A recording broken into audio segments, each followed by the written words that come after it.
이제 종목 상담 출발해 볼 텐데요. 먼저 첫 번째 시청자님 만나보겠습니다. 안녕하세요.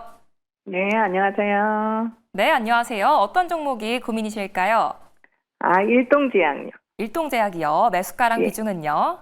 33,900원에요. 네. 10%요. 네, 이 종목 언제 매수하셨을까요? 한 4일요? 4일 전에 하셨어요. 네네. 이 종목 오늘 또 많이 빠져서 걱정되실 것 같아요. 네. 네, 어떤 전략 좀 세워봐야 될지 두 분의 의견 들어보겠습니다.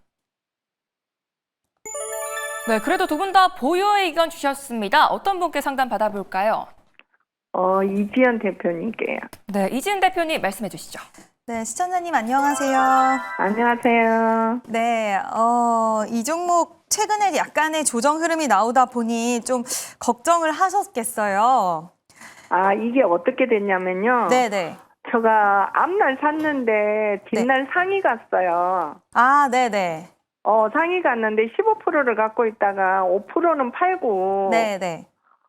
다시 나왔는데 중간에 상이 풀려서 네. 다시 들어가서 10%를 매도를 했거든요. 그래서 이렇게 물렸어요. 그러셨구나. 이 종목으로 그 당일날, 그리고 다음날 굉장히 좀 희비가 많이 엇갈리셨을 것 같은데, 네. 일단 일동제약은 비만 치료제 관련돼서 모멘텀이 있어서 매수를 하신 거죠. 네네. 일단 이 회사에 대한 비만 치료제, 물론 임상 일상이긴 하지만 먹는 경구용 비만 치료제 결과치가 상당히 좋게 나왔어요. 네. 지금 우리나라도 그렇고 전 세계적으로 비만 치료제 시장이 뭐 한동안 UBS 쪽이었나요? 좀 약간 비만 치료제 시장에 대해서 보수적인 의견을 제시를 하면서 관련된 종목군들이 흔들리기도 했지만, 저는 개인적으로 이 치료제 시장 자체는 계속 좀 커질 거라고 보고 있고, 거기서 주사 치료제도 그렇지만 경구용 치료제 쪽으로 만약에 시장이 이제 정말 나온다라고 했을 때는 이쪽으로의 관련된 모멘텀도 상당히 일동제약 쪽에서는 저는 크다라고 생각을 하고 있고, 어저께 나온 소식을 보면 지금 일동제약 쪽에서 D&D 파마텍의 지분을 매수를 했다, 취득을 했다라는 소식이 있어요.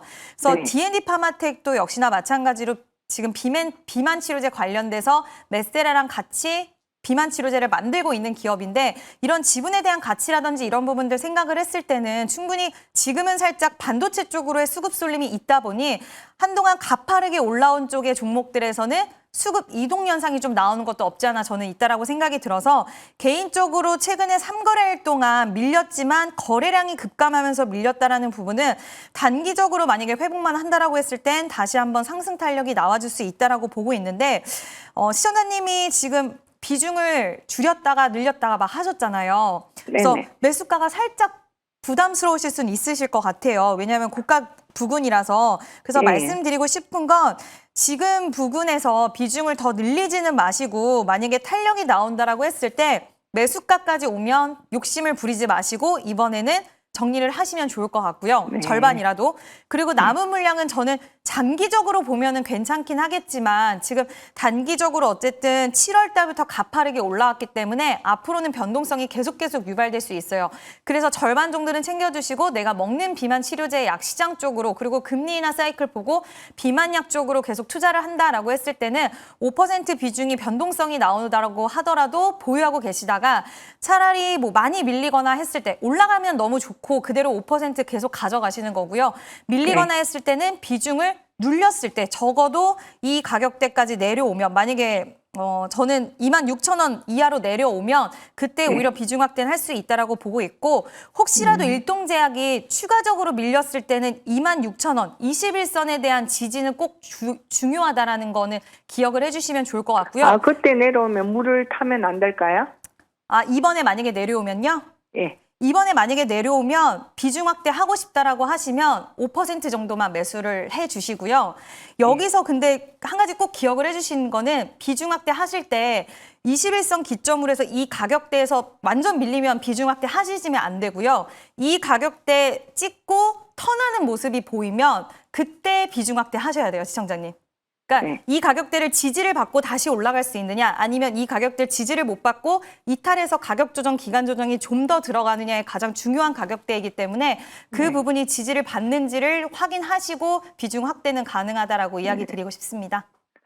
제가 이게 제약주가 하도 굴복이 심해서 잘 안 맞아요. 하는데, 네. 그 앞날 들어가면 뒷날 상을 쳐서 나왔는데 다 나왔는데 하도 족배 말을 해서 다시 한번 들어갔었거든요. 그래서 그러니까요. 물렸어요. 그래도 잘 보셨으니까 들어가셨을 때는 다음에는 이제 수익 챙기시면 그때는 또 하시기보다는 그냥 이제 좋은 경험했다 생각하시고 대응만 잘 하시면 워낙 탄력 있는 종목이기도 하니까 꼭 좋은 결과 있으시길 바랄게요. 네, 감사합니다. 네, 감사합니다. 네. 네, 반도체로 수급이 쏠리고 있지만 상승 여력이 아직 남아있기 때문에 상승 시 비중 축소하는 의견 주셨습니다. 참고하셔서 잘 대응해 보시기 바랄게요. 또 삼성물산 보유하고 계신 분들은 이 화면에 보이는 번호로 지금 바로 연락 주시면 되겠습니다. 또 무조건 해드립니다 코너 상담은 따로 접수받고 있습니다. 종목 관련된 어떤 고민이든 자유롭게 질문 가능하니까요. 전화 주실 때 꼭 언급 부탁드릴게요. 이제 다음 시청자님 만나보겠습니다. 안녕하세요. 예, 안녕하세요. 네, 안녕하세요. 어떤 종목이 고민이실까요? 예, SK 하이닉스 SK하이닉스요. 35만 2천 원 10%요.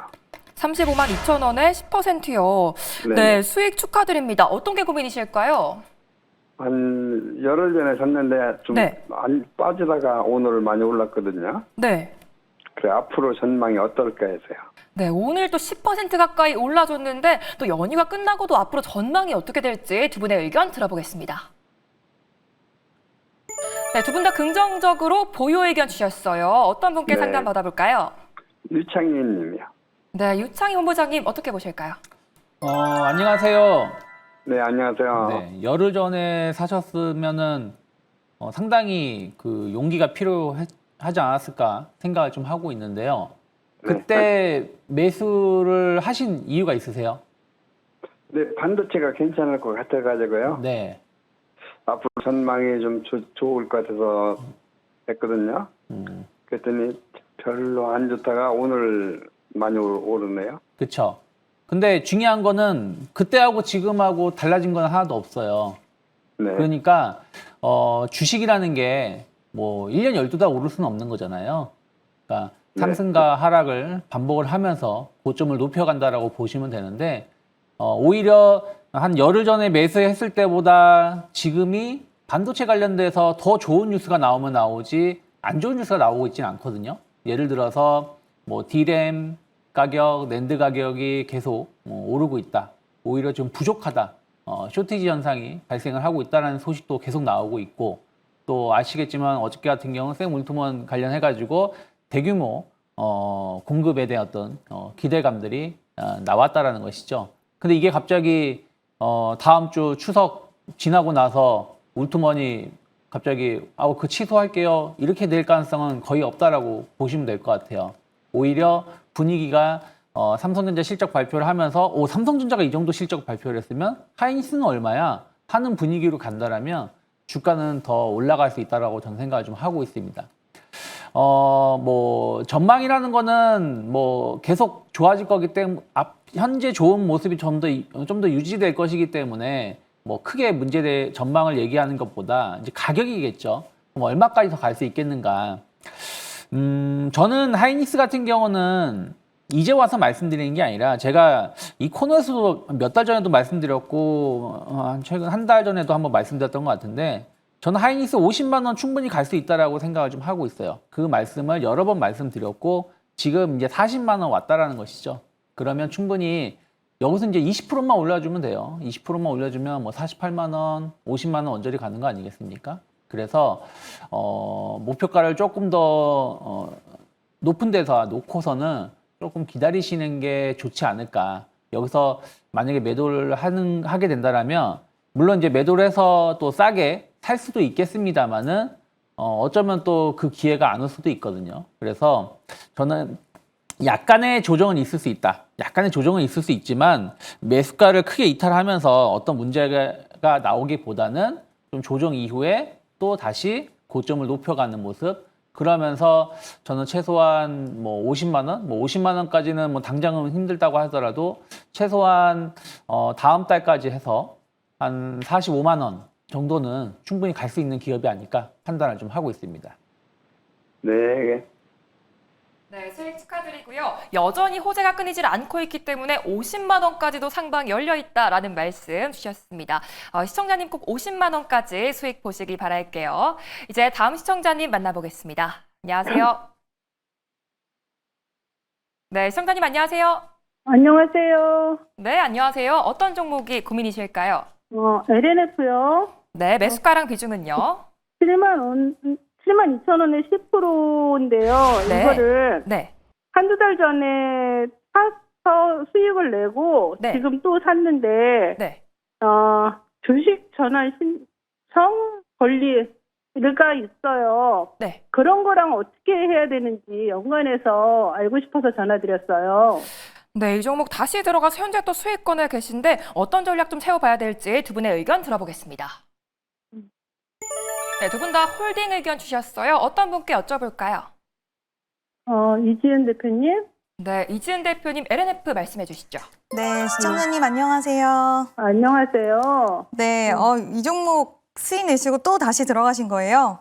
네, 그렇게 했어요. 그랬는데 네. 지난번에 한두 달 전에 했던 주식전환 신청 주식전환 할 수 있는 권리가 있다 그래서 네네. 그거에 대해서는 어떻게 해야 되나 잘 네네. 몰라서 전화를 드렸습니다. 그 부분에 있어서 제가 지금 일정이 확인이 좀 필요할 것 같은데, 일단 그 부분에 있어서 2달 전에 발생을 했는데, 그때 이제 신주 인수권에 대한 부분들을 받았잖아요. 그때 네. 어떻게 결정을 하셨어요? 지금 일정을 좀 신청할 수 있는 권리는 받았어요. 네네. 받아서 그게 뭐 10월 초 이때쯤 해서 나온다고, 중순 이때쯤 해서 11일 정도로 해서 나온다고 그러는 것 같은데 네. 정확한 일정이 글쎄요, 정확한 일정까지는 안 알아봤는데 그 권리는 가지고 있거든요. 네네. 그런 거에 대해서는 어떻게 해야 되는지 궁금해서 연락드렸어요. 그 부분에 있어서 이제 시청자님이 어떻게 움직이면 좋을지 그게 궁금하신 네. 거예요? 네. 제가 한번 확인을 해봐야 될 것 같은데요. 일단 네. LNF를 말씀을 드리면 어떤 이유로 사셨는지 여쭤봐도 될까요? 실적 모멘텀으로 매수를 하셨을까요? 2차 전지가 앞으로 좋아질 거라 그래서 미리 선점을 하고 싶어서 샀는데 네. 맞게 들어갔는지 그것도 잘 모르겠고 네. 처음에는 그때 한두 달 전에는 좀 저점이라서 들어갔는데 지금은 저점이라고 생각해도 되는지 아니면은 지금은 그때보다는 많이 올라왔으니까 네. 드려야 되는지 그것도 알고 싶고 그랬어요. 그러셨어요? 일단은 보니까 행사 가격이 5만 2원이고요. 이 네. 부분에 있어서 인수할 수 있는 이제 권리가 되어지는 거고 10월 9일부터 지금 행사 기간이 있는 거고 이 부분에 있어서 지금 어떻게 나는 해도 되냐 이게 궁금하신 걸까요? 네, 받아도 될까요? 아니면은 저는 일단 받는 건데 받아서 갖고 있어야 될지 네. 아니면 바로 팔아야 될지. 저는 갖고 계셔도 될 것 같은데 일단은 LNF 같은 경우에는 2차 전지 관련돼서 제가 종목을 좀 선별적으로 움직여야 된다라고 말씀을 드렸는데 가장 테슬라의 밸류체인 기업이기 때문에 이 회사 같은 경우에는 지금 3분기 때 영업이익의 흑자 전환을 2년 만에 이룰 수 있다라는 리포트가 나오고 있어요. 물론 이게 뚜껑을 열어봤을 때 어떻게 될지에 대한 부분들은 좀 지켜는 봐야겠지만 일단 제가 이 회사를 가장 좀 괜찮게 보는 건 그동안 재무 건전성에 대한 악화 우려가 계속적으로 있기는 있었지만 그런 우려들을 딛고 어쨌든 영업이익 흑자 전환 그리고 테슬라의 밸류체인이라는 그 모멘텀 또 앞으로 ESS 관련돼서 지금 LFP 공장을 미국 쪽에 또 만드는 그런 부분에 있어서 ESS 쪽으로의 이제 과시적인 좀 성과가 2026년 이후로부터는 좀 보일 수 있다라고 판단이 들어서 저는 이 회사는 지금 그 가격이라든지 지금 구간에서는 사실 보유를 하고 계셔도 나쁘진 않다라고 생각을 하고 있고요. 지금 비중이 10% 정도 보유를 10% 정도 보유를 하고 있는데 여기서는 크게 무리는 없다라고 생각은 하지만 지금 현재 우리가 봐야 되는 부분은 LNF가 물론 흑자 전환에 대한 모멘텀 그리고 테슬라 밸류체인이라는 그건 있지만 반도체처럼 어떤 군집에 대한 움직임을 가지고 다 같이 움직일 때와 그리고 2차 전지 지금 다른 주들 보면 좀 흐름이 그렇게 좋지는 않잖아요. 네. 물론 LNF가 대장격의 성격을 가지고 쭉 밀고 나가주면 너무나 좋긴 하겠지만 그 부분에 있어서 이번에 실적 발표 기점으로 해서 어떤 거래량적인 측면이라든지 수급적인 측면이 확 바뀌면서 시장에서 상방을 확실하게 자리를 잡지는 않는다고 한다면 일단 지금 저는 목표가는 9만 원까지 일단 1차적으로는 절반이라도 한번 생각을 해주시면 좋을 것 같고요. 절반에 있어서는 실적 발표 이후의 분위기를 좀 살펴보셔야 될 것 같은데 만약에 실적을 기점으로 해서 진짜 시장이 예상했던 거에 부합하는 실적이 나와주고 또 그 사이에 테슬라에 대한 또 우호적인 이야기라든지 전기차 판매에 대한 이야기들이 좀 나온다라고 했을 때는 그때는 좀 더 업사이드를 열어둘 수는 있겠지만 일단 1차적으로는 절반은 9만 원대 가격에서 보시는 게 좋지 않을까라는 의견 드려보도록 하겠습니다.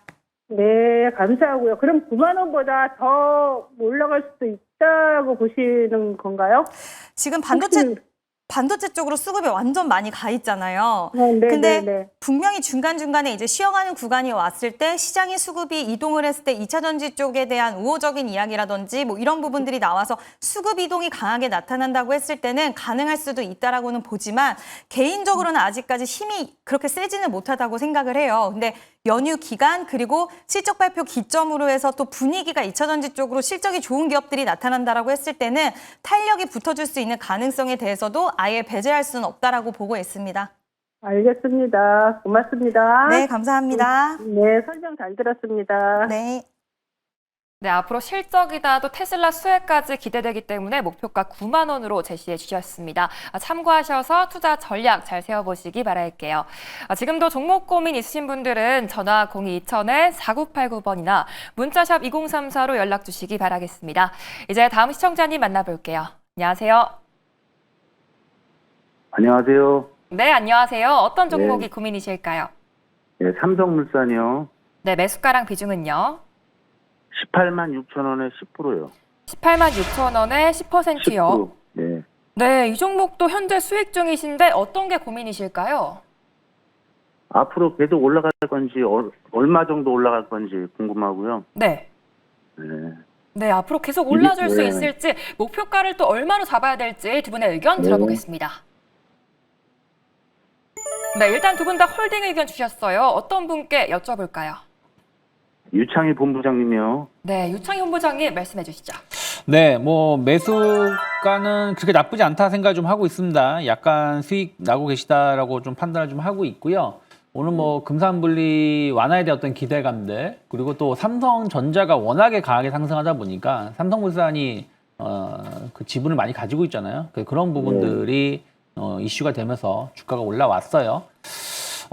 충분히 저는 더 갈 수 있다라고 보고 있습니다. 어떻게 보면은 일단 첫 번째 상법 개정이라든지 어떤 주주 환원 정책에 대한 어떤 기대감들이 지주사들에 대해서의 어떤 관심도를 더 높일 수 있다라고 판단하고 있어요. 그래서 3차 상법 개정이 아직 언제 될지 모르겠지만 정말 빠르면 연내에도 가능하지 않을까. 지금 원래는 이제 내년으로 미뤄질 것 같아가지고 좀 관련된 기업들이 조정이 나왔는데 지난번에 이재명 대통령께서 좀 요거 좀 속도감 있게 진행했으면 좋겠다는 발언을 좀 하셨기 때문에 그 이후에 또 지주사들이 또 관심을 받았거든요. 그래서 충분히 거기에 대한 모멘텀 살아있다 생각하고 있고요. 그리고 이제 오늘 나온 뉴스가 이제 확정은 아니죠. 금산분리법 완화에 대한 어떤 기대감인데 이게 우리나라 같은 경우는 지주사가 조금 규제를 좀 많이 받죠. 뭐 부채 비율이라든지 혹은 뭐 금융 관련돼서 투자를 일정 금액 이상 못 하게끔 그러니까 되어 있다든지 이런 부분들이 있어요. 그래서 오죽하면 두산 같은 경우는 지주사 권리를 내려놓겠다 할 정도거든요. 근데 이게 좀 완화가 된다라면 관련된 투자를 조금 더 공격적으로 할 수 있는 부분들이 좀 생기겠죠. 그러면은 아무래도 뭐 삼성물산이라든지 이런 지주사들이 보폭이 조금 확대가 될 수 있다는 부분들도 좀 긍정적으로 해석을 해주는 것 같아요. 거기다가 이제 건설 경기인데 어쨌든 이제 삼성물산은 여러 가지 사업 부분이 있는데 어쨌든 이제 건설 쪽이 상당 부분 차지하고 있는데 이 부분도 좋아질 수 있는 부분들이 좀 있죠. 아무래도 이제 삼성전자가 이번에 샘 울트먼 관련돼서 어떤 그 공급 요청이 현실화가 된다라면 뭐 공장을 2개 이상을 지어야 된다라는 얘기도 좀 있고 그리고 뭐 삼성바이오로직스도 계속해서 공장 짓고 있잖아요. 그래서 삼성그룹이 계속해서 공장을 좀 증설하는 부분들 이런 것들은 또 삼성물산이라든지 삼성엔지니어링 쪽으로 해가지고의 어떤 안정적인 또 매출처도 될 수 있고 부동산 경기도 주식시장만큼은 아니지만 좀 개선되는 여지가 좀 있기 때문에 전체적으로 본업 자체도 나쁘지 않을 수 있고 또 지주사로서의 어떤 자산가치 평가도 계속 좋아지고 있기 때문에 저는 조금 더 가져가시는 게 맞지 않을까 판단을 좀 하고 있어요. 뭐 목표가라는 게 큰 의미가 얼마를 잡아야 될지는 잘 모르겠는데 어쨌든 이제 지금 이제 20만 원 돌파가 확인이 된다라면 이 회사가 지금 11만 원 때부터 이제 계속 계단식으로 좀 올라오고 있기 때문에 다음 목표가는 한 5만 원 정도까지는 열려 있지 않을까. 그리고 나서 또 추가 상승 여부는 그 이후에 시장 분위기라든지 또 기업의 분위기에 따라서 조금 더 열려 있지 않을까 판단하고 있습니다. 대표님, 그러면요. 한 19만 원 밑으로 내려오면은 한 5% 정도 더 매수를 해도 될까요? 뭐 충분히 추가 매수도 가능하다 생각하고 있어요. 그런데 지금 18만 7천 원, 6천 원이시잖아요. 예. 그러면 뭐 그 딱 지금 오늘 올라온 정도 수준밖에 수익이 안 나오고 계신데 19만 원 내려오면은 제가 봤을 때는 평균 단가는 별로 낮춰지는 역할이 없다라고 생각하고 있기 때문에 오히려 추가 매수를 하신다라면 20만 원 돌파가 확인됐을 때 매수해도 되고요. 아니면 좀 조정이 나온다라면 아예 매수가 언저리로 내려왔을 때 그때 가서 좀 고민하시는 것도 괜찮다 판단하고 있습니다. 아, 감사합니다. 네, 3차 상법 개정이 빨리 진행될 수 있기 때문에 지주사 관련해서 이 긍정적인 전망 주셨습니다. 목표가 25만 원 제시해 주셨고요. 잘 참고하셔서 즐거운 연휴 보내시기 바랄게요. 이제 다음 시청자님 만나보겠습니다. 안녕하세요. 네, 시청자님 안녕하세요. 네, 시청자님 안녕하세요. 안녕하세요. 네, 안녕하세요. 여보세요? 어떤 종목이 궁금하실까요? 주성 엔지니어링요. 네, 매수가랑 비중은요? 32,050원에 28%. 네, 이 종목 언제 매수하셨을까요? 한 달 반쯤이요. 한 달 반쯤 되셨어요. 네. 오늘 좀 강하게 올라줬다가 주가가 윗꼬리가 달렸는데 앞으로 전망이 어떻게 될지 두 분의 의견 들어보겠습니다. 네, 두 분 다 보유하는 의견 주셨어요. 어떤 분께 전망 여쭤볼까요? 이지연 대표님이요. 네, 이지은 대표님 어떻게 보실까요? 네, 시청자님 안녕하세요. 안녕하세요. 네, 주성 엔지니어링 지금 28% 보유를 하고 계신데 최근에 살짝 움직임이 다른 반도체에 비해서 좀 늦어서 답답하셨겠어요. 네. 네, 일단 근데 그럼에도 불구하고 주성 엔지니어링 보유의 의견을 드린 건 사실 주성 엔지니어링이 시장에서 최근에 전공정 관련된 종목들 탄력이 엄청나게 강한데도 불구하고 이제 중국향 의존도가 좀 강하다 보니까 그 부분이 발목을 좀 잡지 않았나라고 보고 있고 지금 우리나라 삼성전자와 SK 하이닉스가 시세가 나왔을 때 오히려 다른 전공정 기업들이 좀 시세를 가져간 게 아닌가라고는 생각이 드는데 딱 명확하게 이 이슈 때문이다라고 보기보다는 저는 그거가 아닐까라고 지금 생각을 하고 있고 1분기부터 지금 주성 엔지니어링이 그런 거를 좀 탈피하기 위해서 의존도에 대한 부분들 탈피하기 위해서 뭐 미국에 대한 마이크론이라던가 그리고 다른 고객사 다변화에 대한 움직임을 좀 적극적으로 가져가고 있다라는 소식이 있었는데도 불구하고 시장에서는 그 이미지적인 부분들이 좀 무시를 못하는 게 없지 않아 있는 것 같아요. 네. 근데 어쨌든 지금 전반적으로 이제 삼성전자와 SK 하이닉스도 투자 사이클에 대한 부분들 이야기가 나오고 있고 또 범용 디램 낸드에 대한 가격에 대한 상승 그리고 공급이 타이트해지고 있는 것은 사실이기 때문에 이런 부분들에 대해서 주성 엔지니어링이 계속 이렇게 혼자 못 가지는 않을 것 같다라는 생각이 드는데 이제 한 가지 좀 우려가 되는 부분은 우려이자 아니면 중요하다라고 생각을 하는 부분은 32,000원 부근대에서 계속 이 벽을 돌파해주지는 못하고 있는 것 같아요. 이 종목이. 지금 시청자님의 매수가가 32,000원이시잖아요. 네. 근데 이 가격대가 어떻게 보면 가장 중요한 매물대 라인이기 때문에 28%의 비중을 가지고 계시는데 이때도 그랬고 이게 한번 돌파만 되면 힘을 받아주기는 하거든요. 그래서 이 가격대를 돌파를 해주느냐 여부가 굉장히 중요할 것 같은데 계속해서 돌파를 못 해주는 흐름이 나오면 시장의 수급이 여기까지 번지는 게 좀 어려울 수 있어서 저는 개인적으로 드리고 싶은 말씀은 보유의 의견은 맞기는 하지만 단기적으로 여기를 계속 돌파를 하려는 시도가 나오다가 돌파를 하면 좋겠지만 돌파가 계속 안 된다. 그럼 28%의 물량은 좀 많다라고 생각이 들어서 오히려 좀 더 탄력적인 반도체 기업 쪽으로 절반 정도는 옮기시는 방법도 저는 나쁘진 않을 것 같아요. 그래서 지금 딱 가격대가 굉장히 중요한 구간이기 때문에 여기를 단기적으로 삼성전자와 SK 하이닉스가 계속 올라가는데 그리고 전공정, 뭐 유진테크, 원익 IPS 올라가는데 못 간다. 그러면 그때는 절반 정도는 챙기시고 오히려 가는 쪽으로의 좀 시세를 같이 가져가시는 게 좋지 않을까. 그리고 절반 정도만 좀 보유를 하시고 좀 더 실적 발표라든지 이 이후 남은 기간 동안에 지켜보시는 게 더 좋지 않을까라는 의견 드려보도록 하겠습니다. 감사합니다. 네, 감사합니다. 네, 32,000원 돌파 여부가 또 중요할 것 같고요. 계속해서 주가 흐름 체크해 보시기 바라겠습니다. 참고하셔서 꼭 수익 보시기 바랄게요.